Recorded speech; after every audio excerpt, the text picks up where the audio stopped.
Welcome to the Tipping Point Show. I'm Jimmy Evans. I'm so glad that you've joined me today.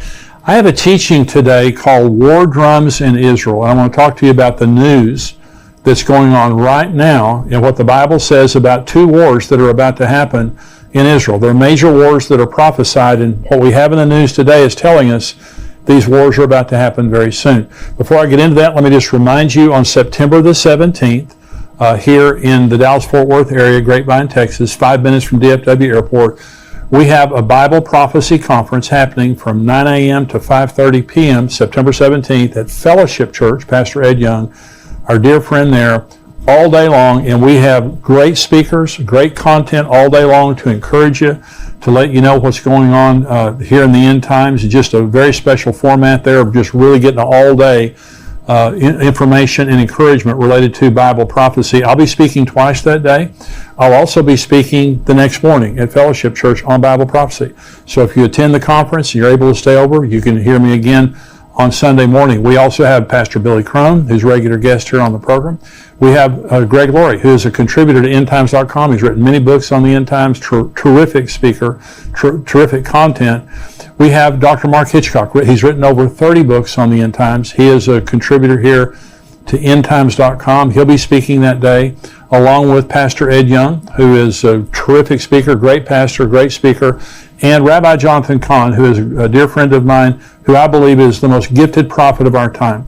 His books are bestsellers. He has revelation that is off the charts, incredible and accurate. And so he'll be there bringing a special message. And so it's $99 a person to attend. It's $49 for the live stream, but we want to give you a 20% discount. We know we have a lot of subscribers to YouTube on our YouTube channel. If you haven't subscribed, hit that button and subscribe right now.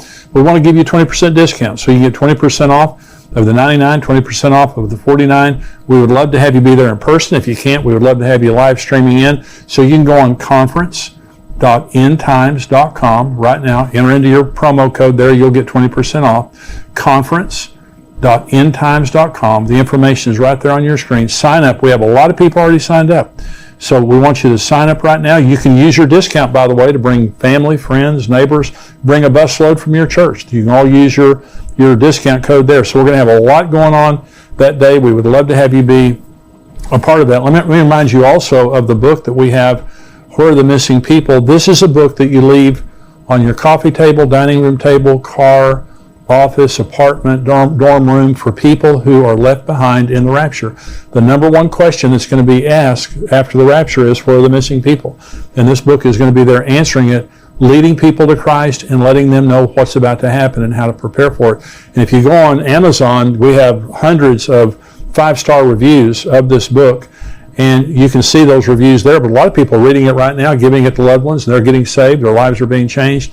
And so it's not just for later. Many people are reading it right now and it's changing their lives. So where are the missing people? You can go on Amazon. You can also go to missingpeoplebook.com. And if you're buying more than one copy, we give you some great discounts there for missing people.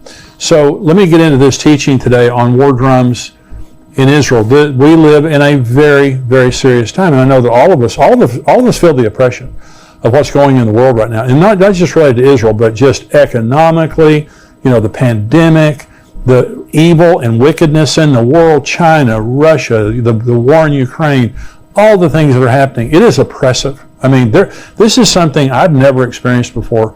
And I'm 68 years old. I've never experienced anything like this, what's going on in the world right now. I never thought I would live to see what's going on in the world right now. But it's happening, and it's a fulfillment of Bible prophecy. And according to Bible prophecy, there are two major wars that are about to happen in Israel. And I think they'll happen very, very soon, especially the first one. And one of the wars is the Gog and Magog war that you may have heard me talk about already, but I'm going to talk about it here in just a minute. But I want to read you some articles about what's happening in Israel right now. And I believe that we're right on the brink of the Gog and Magog war breaking out. Could be in the next few weeks or few months. I really believe that. But also the Battle of Armageddon. Let me talk about Armageddon first, because what's happening right now in the news is also pushing us very close to Armageddon. Now, this is Joel chapter 3. This is God in the first person talking about the Battle of Armageddon. He says, "Behold, in those days and at that time, when I bring back the captives of Judah and Jerusalem, I will also gather all nations and bring them down to the valley of Jehoshaphat, and I will enter into judgment with them there on account of my people, my heritage Israel, whom they've scattered among the nations, they have also divided up my land. So now, remember, when Israel was scattered the first time, they went to one nation. They went to Babylon. God is talking here about you've scattered them among the nations, and then I'm going to bring them back. Okay, that happened in 1948 when Israel came back from the nations of the world, and he brought them back. And he says, in those days and at that time, when I do this, I'm going to do this. He's talking about a generation. That's what Jesus said. This generation will not pass away till all things are fulfilled. So in one generation, 1948, the Jews come back. There's going to be Armageddon. And he says, I'm bringing the nations into judgment in the Valley of Jehoshaphat. The Valley of Jehoshaphat is the valley between the Temple Mount and the Mount of Olives. And this is where Jesus' feet touch.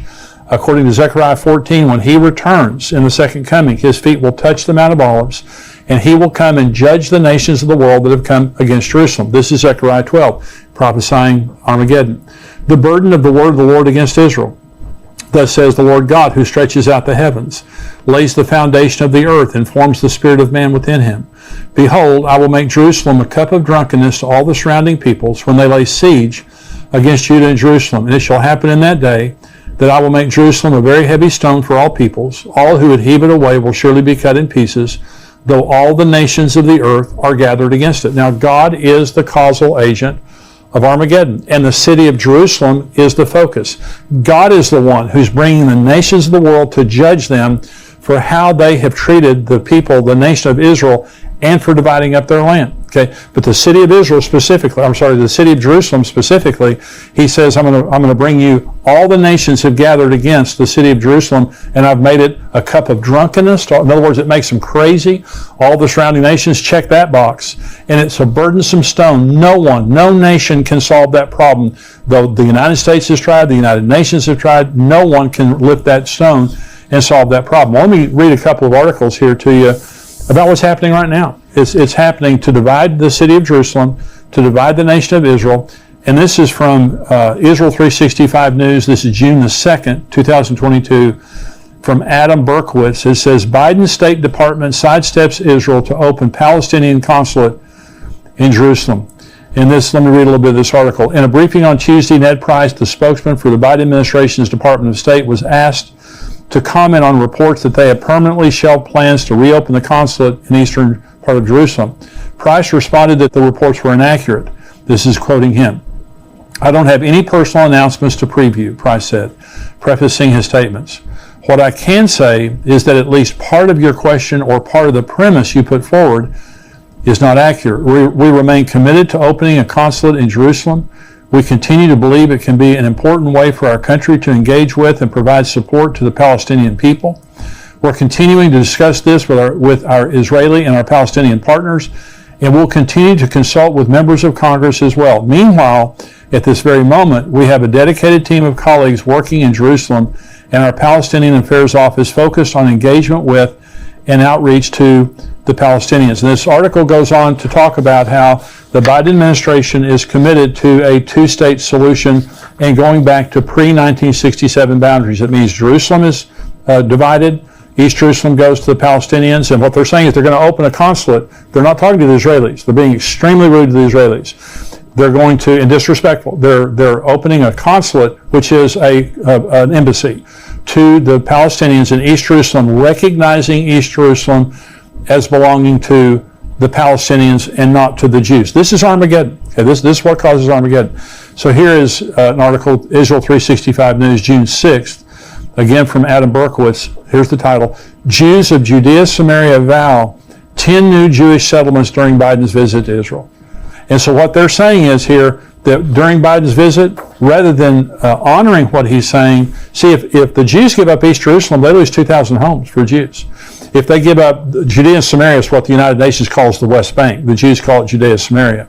It's the land just there around Jerusalem, there, bordering what's called the West Bank. They lose 400,000 homes in the West Bank. The pre-1967 boundaries displace almost 10% of the Jewish population in Israel. There's 7 million Jews in Israel. 600,000 would be displaced by this.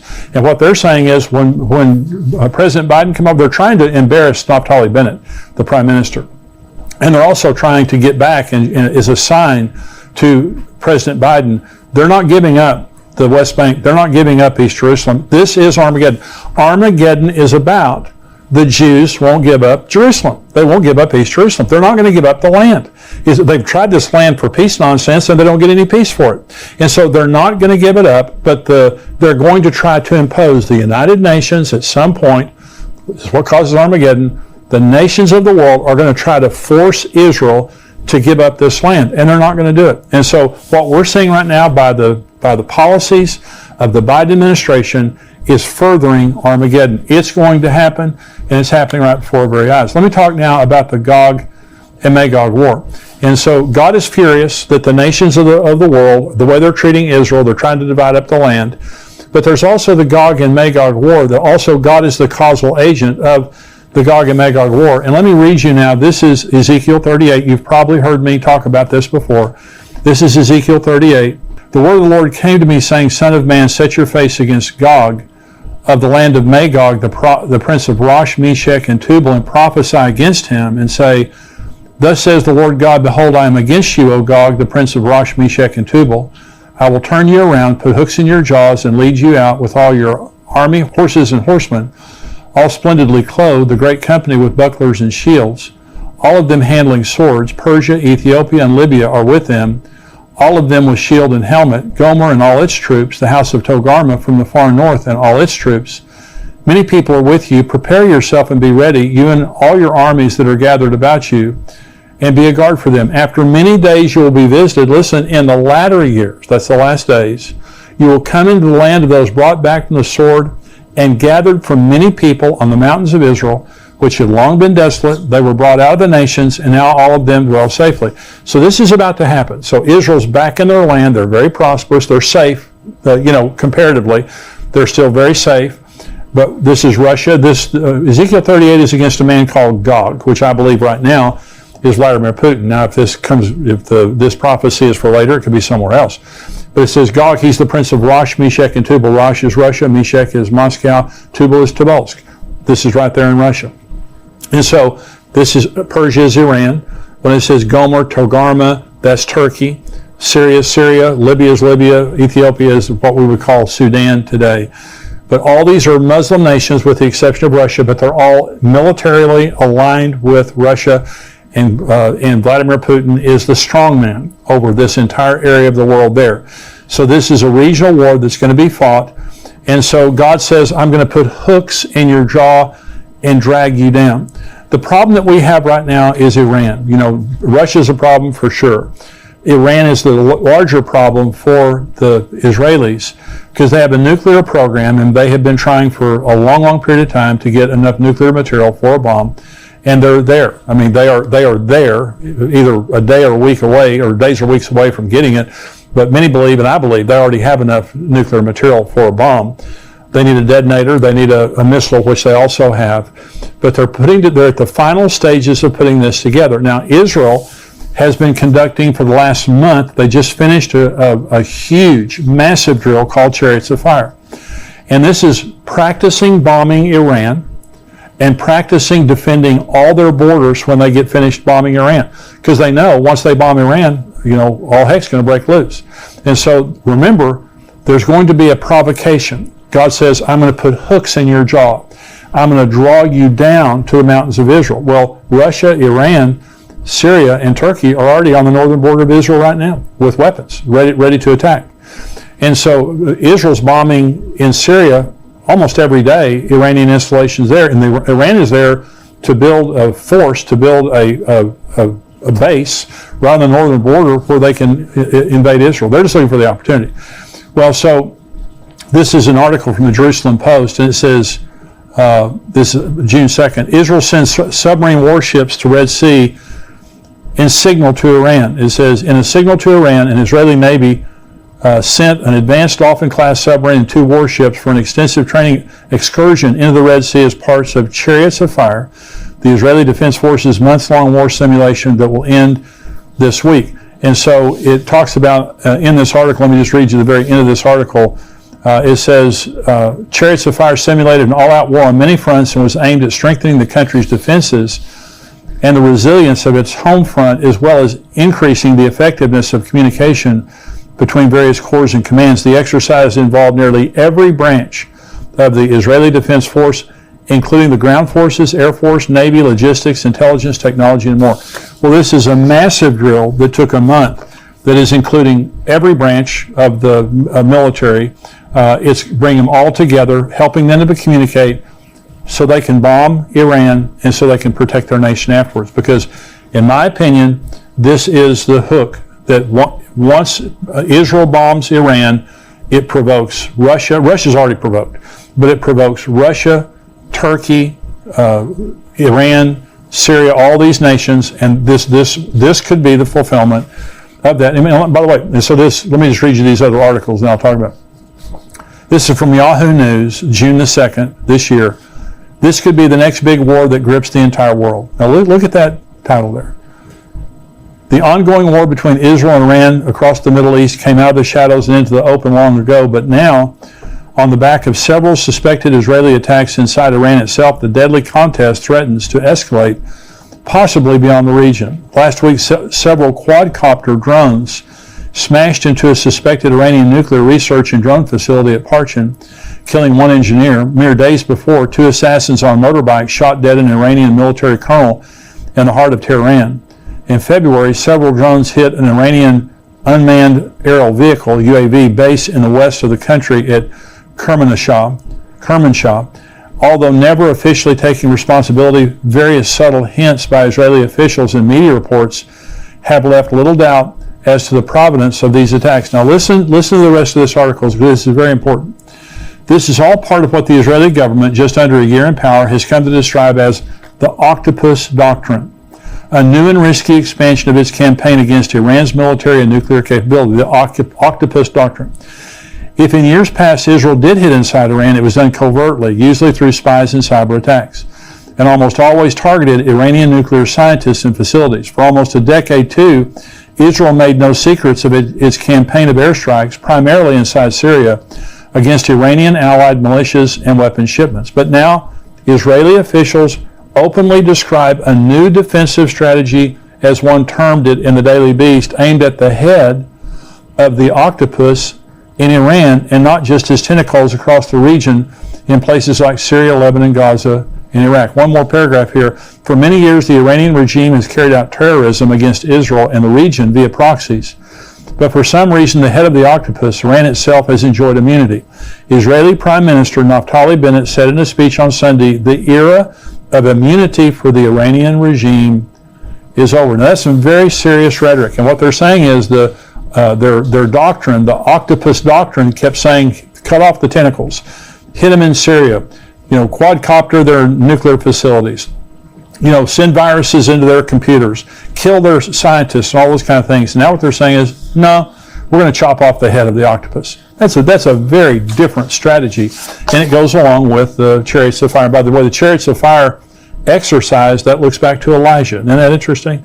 That Elijah, I believe, will be one of the two witnesses in Israel, and so he could already be in Israel right now, but I just think it's very interesting. This is an article from the Times of Israel from the United Nations, and they're saying Iran not providing credible answers on material at undeclared sites. Well, Iran's been lying to everybody forever, and so they shouldn't be surprised by that, but they have found uranium traces at 3 different facilities that weren't supposed to have uranium, and the Iranians will not give an answer for it. And so they're lying. They've got more uranium than they're saying they have. And so that they've just been caught. And this is the Jerusalem Post. One more article here. Iran crossing uranium enrichment threshold cannot be avoided. Okay, this is from the International Atomic Energy Agency. Okay, it cannot be avoided. So, and they're just saying in here that, and they're downplaying it. And they're saying, Iran's going to get nuclear material, but they don't have a detonator, and they don't have, it's going to take them a while to build a bomb. Well, North Korea built bombs and had nuclear capability right under our noses. They became a nuclear state under sanctions while the entire world was watching, making much more progress than the world realized. The same thing's happening in Iran right now. Let me just say, I don't know exactly when they're going to get all the material they need, but I'll tell you one group of people that does, and that's the Israelis. The Israelis have moles inside of their facilities, their nuclear facilities. They have spies all over the country. They have probably the best intelligence community in the world. And so the Israelis know exactly where Iran is. And isn't it interesting, with that knowledge, they're having a massive drill called Chariots of Fire. Not just practicing bombing Iran, but also defending their borders after they bombed Iran. Very interesting. So Iran must be making some progress in that regard. Now, so let me say this. So there's Armageddon, it's all right there. It's all unfolding before our eyes. Now, Armageddon takes place 7 years into the tribulation, at the end of the tribulation, at the second coming. So it's at least 7 years away. If Rosh Hashanah, I'm sorry, if the battle of Gog and Magog happened right now. Now, if you have heard me teach for very long on the end times, you know that I believe that the rapture some year will happen at Rosh Hashanah. Now, Rosh Hashanah this year is from sundown September 25th through sundown September 27th. It's a 2-day feast, okay? So we don't know the day or the hour. And so there are 7 feasts of Israel that are a prophetic grid of the future. Jesus was crucified on Passover, buried on unleavened bread, resurrected during the Feast of First Fruits. Pentecost came. Last weekend was a Pentecost. That Pentecost came on the Feast of Pentecost. The next 3 feasts then are the Feast of Trumpets, the Day of Atonement, and the Feast of Tabernacles. And so I believe the Rosh Hashanah is the rapture, the Day of Atonement is the second coming, and the Tabernacles is eternity with God, us living with God for all of eternity. So we have 3 more feasts about to happen. So I believe, and what I've taught is, I believe some year that the Gog and Magog war will happen around the Feast of Trumpets, either right before or right after. Now, my personal opinion is it'll happen just prior to, because I believe it will set up the covenant that the Antichrist makes with Israel. After the Gog and Magog war, there's going to be a tremendous sympathy for Israel when God glorifies himself, when he defeats all those armies and deals with that issue. Then the Antichrist shows up as a man of false peace and makes this covenant of peace. Now, that's just my opinion. It could be at a different time. But isn't it interesting that we're 3.5 months right now from the Feast of Trumpets, when I believe some year the rapture will happen. And all these things are happening, and what the world is witnessing is, we're right there. Related to Israel and Iran, we're right there. Israel cannot let Iran get a nuclear weapon. It's not going to happen. They have the resolve and they have the capacity to bomb Iran and stop it. And so this is all happening right before our nose. And my opinion is, and this is what I wrote in my book, Tipping Point, I wrote it 2 years ago, is my opinion is when Israel bombs Iran, which could be in the next few days or few weeks, when Israel bombs Iran, it will provoke the Ezekiel 38 and 39 war, which I believe is a sign that the rapture is about to happen. We're in that period of time. And when I make these kinds of statements, I'm not setting a date that I'm saying absolutely Jesus is coming this September. But I've never seen in my lifetime the events that we have going on in the world right now. And in my heart, I pray that this is the year that Jesus will return. And all the signs of the times are there. And I'm just reading the signs of the times. And so I hope that this has been a blessing to you today. If you're watching on YouTube, I just want to say thank you for joining me. I hope you'll become a subscriber to endtimes.com. We have articles and videos that come out all week long. This week we talked about China's growing footprint in the world. China is a very troubling nation in the world right now. We talked about Iran's nuclear weapons, famines in Africa. We also had an article from Dr. Mark Hitchcock on the numbers in Revelation. Are they symbolic or are they literal, or are they a combination of the two? I wrote an article about going through the storms of life, how Jesus taught us how to go through the storms of life. We also had a video that was released today by Dr. Mark Hitchcock that was talking about the World Forum that was just held in Davos, that they're talking about tracking us and tracking our carbon footprint because they're talking about global warming. And he did an article, a video, talking about how that could be used by the Antichrist to ultimately control us. And so we have all kinds of articles and videos, plus we have the full Tipping Point show that only our subscribers get. I want you to become a subscriber to endtimes.com, $7 a month, $77 a year. You get the full Tipping Point show. I'm about to answer questions. In the rest of this podcast, I'm going to answer questions, lots of questions from our subscribers. And want you to be a part of that. But subscribe, $7 a month, $77 a year. We'd love to have you be a subscriber to endtimes.com. And if you're watching on YouTube, be sure and subscribe to this channel so you know every time we have something that comes out. God bless you. I'll see you next time. Goodbye.